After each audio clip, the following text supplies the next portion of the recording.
Hey there, we've got our Thursday lower body, our Thursday glute workout today for week number 4.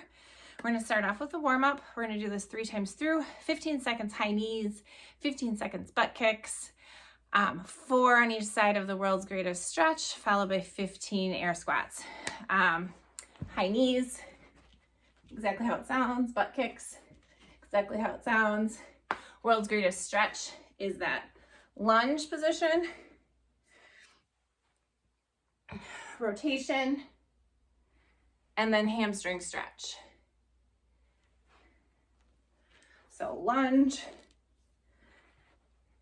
deep lunge, rotation, hamstring stretch. That's our world's greatest stretch. Then we've got 15 air squats.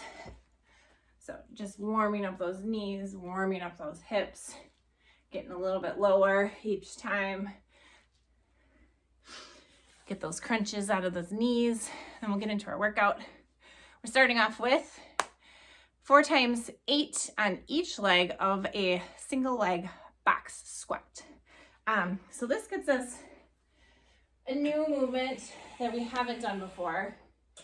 So with a single leg box squat, I'm gonna see if this will work for me. You just can't see me very well. So we're taking single leg, and I'm squatting down just so that I get my bum touching the backs and then back up. If you can do it without this leg touching the ground, that's great. If you need a little bit of assistance, that's fine too. Try to make that your worker leg the one that is doing the knee bending position. That leg should be getting the most work. Keeping the chest upright, similar points of performance with any squat.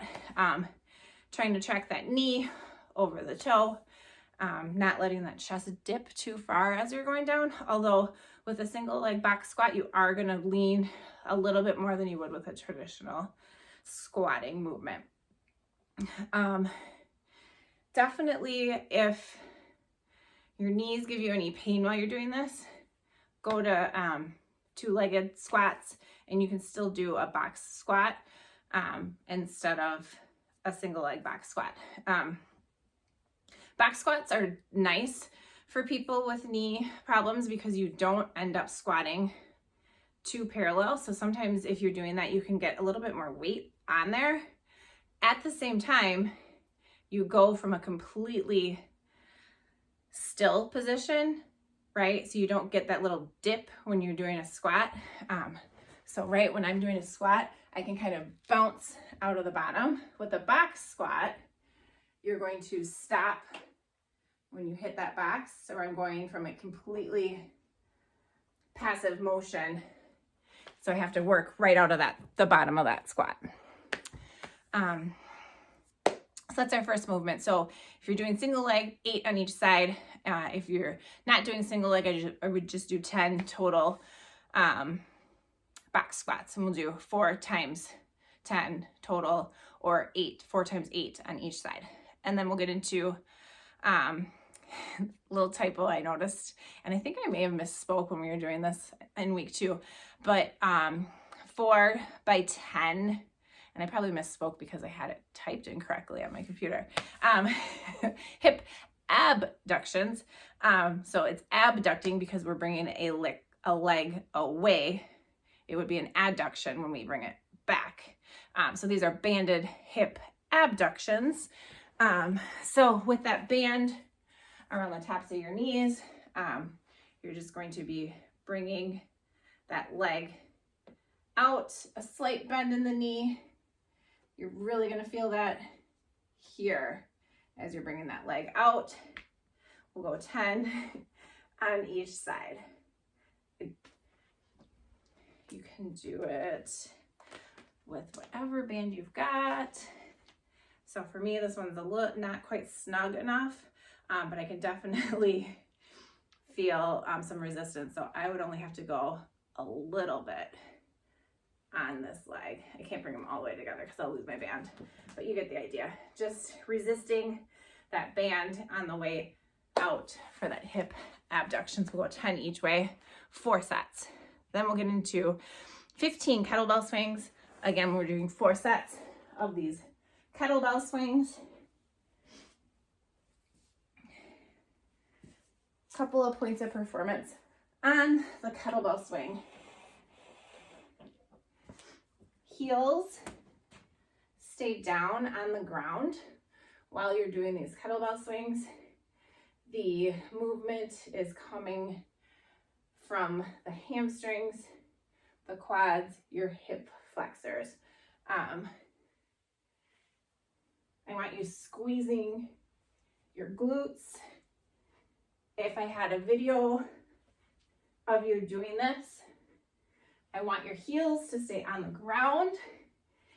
And I don't want to see that booty shaking because I want it squeezed while you're doing that. All right. So 15 reps, 4 sets. Then we're getting into 3 sets of 8 on each leg of a curtsy lunge. We did these in week 2 as well. So with that weight, you're going to curtsy. So bringing the non-working leg slightly behind the working leg. Again, we can make these smaller movements if needed. Really focusing on form here, driving that knee over the foot.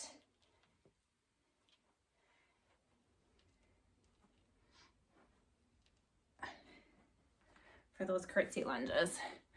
And then finally, we've got 3 sets of 10 back extensions. So if you've got a GHD machine, that glute ham developer machine, was really meant for developing, glutes, hams.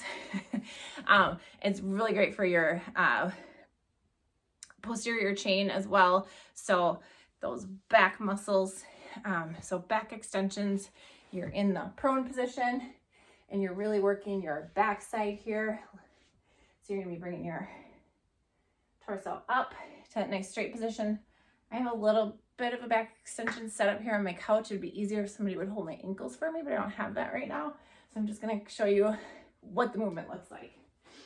So you're gonna have that machine kind of at your hips, and you're going to hinge,